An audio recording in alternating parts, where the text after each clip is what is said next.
as I look at this scripture that we know so well called the Beatitudes, the beginning of Jesus' Sermon on the Mount from Matthew.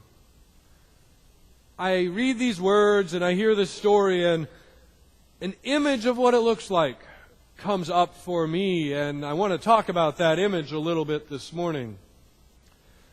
You see, it begins by saying that Jesus saw these crowds, huge crowds of people coming out to Him. And so He went up the mountain, perhaps so they could all see Him and hear Him and be able to be part of what Jesus is all about. Now, any of us who have ever been to an event where there's a whole lot of people gathered, most of the time when we do that, do you go by yourself? No, you take a few other people with you, right? You take your group, whether it be a friend or your family or a group of friends, or maybe it's a group of people who have something in common with one another. So I see this image of Jesus on the mountaintop and this huge throng of people out there in front of Him. And Jesus wants to connect with them. And He knows many of His followers. They've been following Him around for a while. And so He sees, say, a group of them off front to His right. And to that group He says, "Blessed are the poor in spirit." Because He knows those people, and He knows that they need a boost, that their spirit needs a little pick-me-up. And then maybe in the back to His left, He sees another group that He knows well, and He knows that they've been through a lot, that they're grieving loved ones who have died and other losses in their lives. And so after saying, "Blessed," this group here is blessed, He goes, and blessed are those who mourn.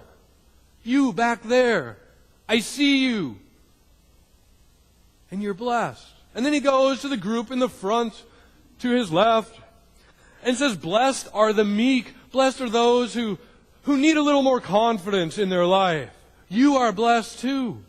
And then there's the groupies in the middle front, and He says, "Blessed are you because you're always hungering and thirsting for righteousness." And then He sees those who are full of mercy, that group that's gathered. Blessed are the merciful. And blessed are the pure in heart. See, I could just picture Jesus calling out all these different groups that He sees in this multitude who have gathered to hear what He had to say that day. But chances are Jesus didn't know everyone in the crowd, because some people go to big gatherings of people because they want to be in the place where action's happening, right? So then Jesus notices those He doesn't know. And your English lesson for the day, He shifts from third person, blessed are this group and this group and this group, and He shifts to second person. And He says, "Blessed are you." Not just the ones He doesn't know, but I could see Jesus saying this one, saying, "Blessed are you, and you, and you, and you, and you, and you. Blessed are you because I know that following me is hard. And sometimes you need to know that you are blessed." There's this multitude gathered around Jesus, and He wants all the different people to know that they're blessed and they're following of Him. And then He wants us all to know that you, me, all of us are blessed. In Revelation, we hear another story about a multitude. The multitude of all the saints who we celebrate today.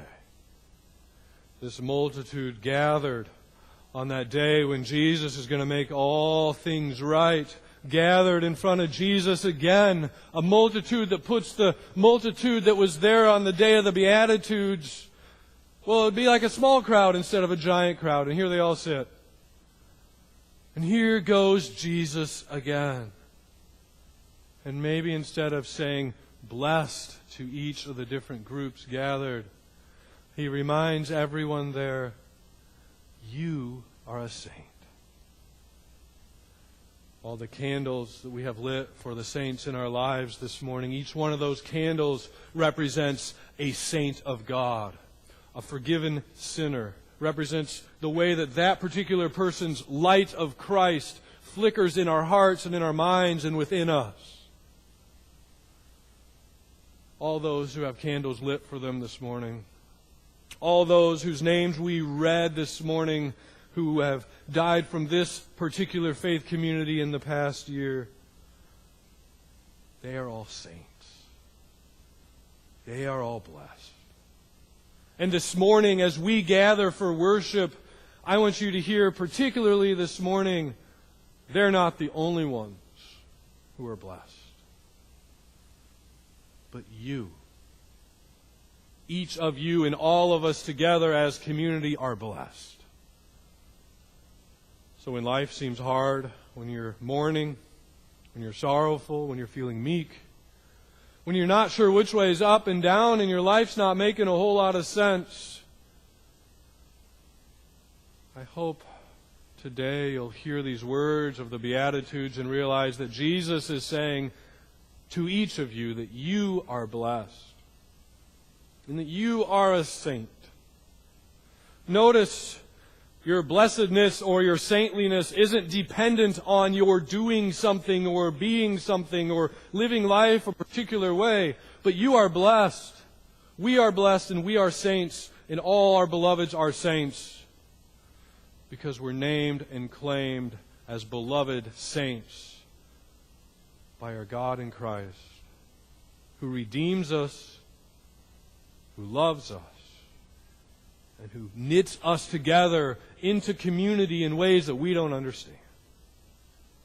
Each time we gather around the table, we gather in communion with all the saints for a meal, whereas we say with the psalmist, taste and see that the Lord is good. And we also talk about we are saints of the Lord again from this psalm. So as you walk up to the table for communion this morning, know that you're sitting at that table with the saints, blessed people who you lit a candle for this morning. As you come forward to partake in the taste and see meal of Jesus Christ, know that you come forward knit together with all the saints of all times and places in a meal of forgiveness, a place where we are reminded of our saintliness. Most of all this morning, hear again from Jesus.